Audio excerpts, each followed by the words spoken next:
لیکن غوث اعظم جو ایک امام انقلاب تھے، ایک جگہ پر بیٹھی ہوئی جامد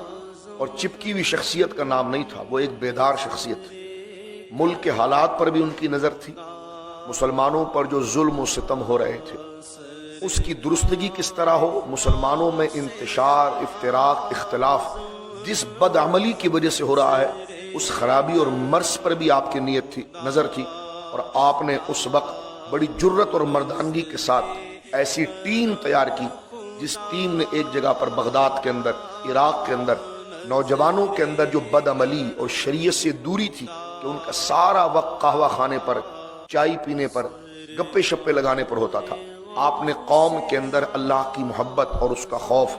اور قیامت کے دن کیا جواب دو گے اس حقیقت کو اجاگر کر کے اس قوم کو مدرسے اور مساجد اور علماء کے قریب کیا اور پھر ان کو خود پڑھایا۔ یعنی 35 سے 38 سال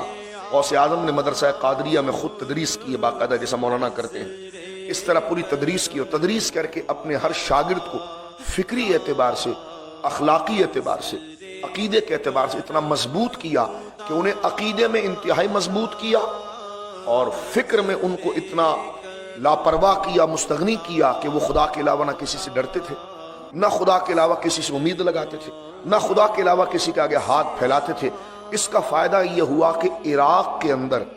اور پورے عرب کے اندر جو مسلمانوں کی سیاسی سطح گر رہی تھی اس کو سہارا ملا، اور سب سے بڑی بات سلطان صلاح الدین ایوبی رحمت اللہ علیہ جو اس وقت قبلہ اول کے لیے رومی فورس اور صلیبیوں کے ساتھ نبرد آزما تھے، نور الدین زنگی، یعنی میں نے کل آپ کے سامنے پوری تاریخی خاکہ پیش کیا کہ حضرت سلطان صلاح الدین رحمت اللہ تعالی علیہ نے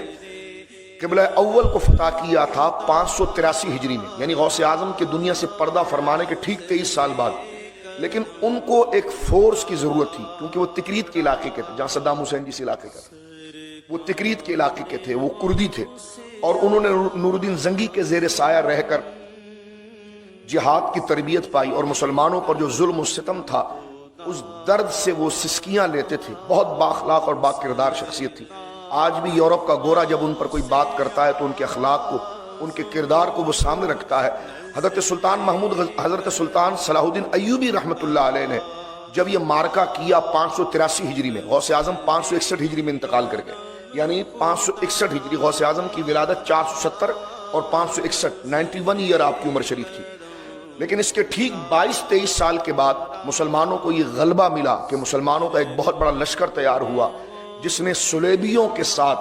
جنگ کر کے قبلہ اول کو آزاد کرایا۔ تو میں بالکل ایک تاریخ کا طالب علم ہونے کی حیثیت سے آپ یقین فرمائیے،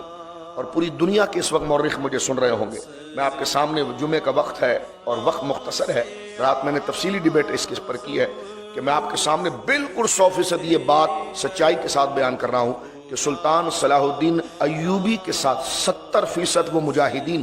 جو اشاروں پر خود کی گردن اتارنے کے لیے تیار تھے وہ غوث اعظم کے مدرسے کے لوگ تھے۔ اس میں کوئی مبالغہ آپ کے سامنے نہیں کر رہا، یعنی ان کے در کا فقیر اور گدا ہونے کی حیثیت سے قادری نسبت کی وجہ سے میں اس جوش میں بات نہیں کر رہا، یہ حقیقی بات ہے۔ تاریخ کا طالب علم اس بات کو جانتا ہے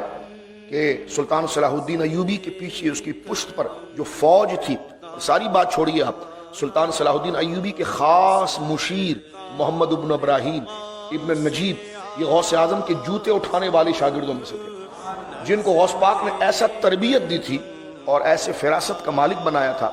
کہ ان کے مشورے صلاح الدین ایوبی کو سب سے زیادہ بہا گئے، اور صلاح الدین ایوبی کے ساتھ دائیں ہاتھ پر جو بندہ کھڑا تھا اس مارکے کے اندر جس کو ابن نجیب کہا جاتا ہے، یہ ابن نجبہ کہا جاتا ہے، یہ غوث اعظم کے اجلہ قریبی شاگردوں میں سے۔ تو پوری ٹیم غوث اعظم نے مہیا کی ہے اور وہ امام انقلاب تھے۔ سرکار